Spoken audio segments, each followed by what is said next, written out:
কোন জায়গায় আছে? ওনার পিছনে আসতে বলেন। নির্বাচন কমিশন পিছনে বিল্ডিং, সামনের দিকে আছে।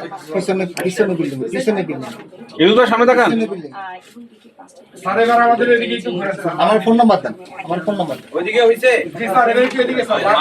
বাংলাদেশের মানুষের প্রিয় নেতা ডাক্তার শফিকুর রহমানের পক্ষ থেকে তার মনোনয়নপত্র ঢাকা 15 যে ভিভিআইপি আসন এখানে আমরা জমা দিয়েছি। আপনাদের সকলের কাছে তার পক্ষ থেকে আমরা দোয়া চাচ্ছি। আমরা আজকের এই আয়োজনে প্রথম আল্লাহ তাআলার শুকরিয়া আদায় করছি যে তিনি সুন্দর সুষ্ঠুভাবে আমাদেরকে মনোনয়নপত্র জমা দেওয়ার সুযোগ দিয়েছেন।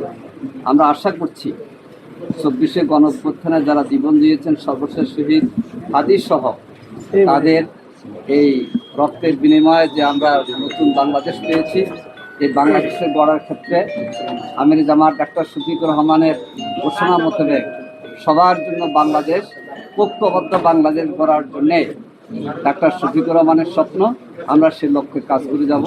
আপনারা সহযোগিতা করবেন।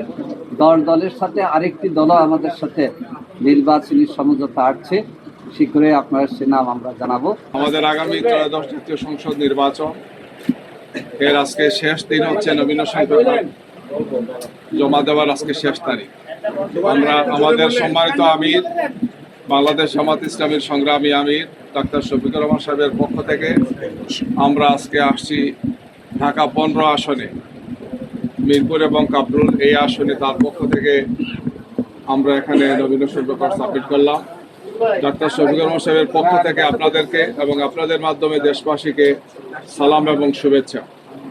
আজকের এই নমিনেশন পেপার সাবমিটের অনুষ্ঠানে আমরা এখানে উপস্থিত আছি আমাদের সম্মানিত সহকারী সেক্রেটারি জেনারেল জনাব আব্দুল হালিম, পাশে আছেন কেন্দ্রীয় নির্বাহী পরিষদের সদস্য, ঢাকা 13 থেকে যিনি ইলেকশন করার কথা কিন্তু আমাদের সমঝোতার আসনের কারণে আমরা জনাব মাওলানা মুফতি মামুনুল হক সাহেব, বাংলাদেশ খেলাফত মজলিসের আমির, তার জন্য তিনি এই আসনটি আমাদেরকে স্যাক্রিফাইস করতে হয়েছে। যে আগামীর বাংলাদেশ গড়ার জন্য আমরা সবাই কাঁধে কাঁধ মিলে কাজ করবো ইনশাআল্লাহ। গতকালকে সংবাদ সম্মেলনের মাধ্যমে আপনারা দেখেছেন আমরা 8 দলের পক্ষ থেকে করেছিলাম, সেখানে আরও 2টো দল আমাদের সাথে যোগদান করেছেন, এনসিপি এবং এলডিপি, এবং এই 10 দলের পক্ষ থেকে আমরা আগামী নির্বাচনে আসন সমঝোতার মাধ্যমে আমরা নির্বাচনে অংশগ্রহণ করছি।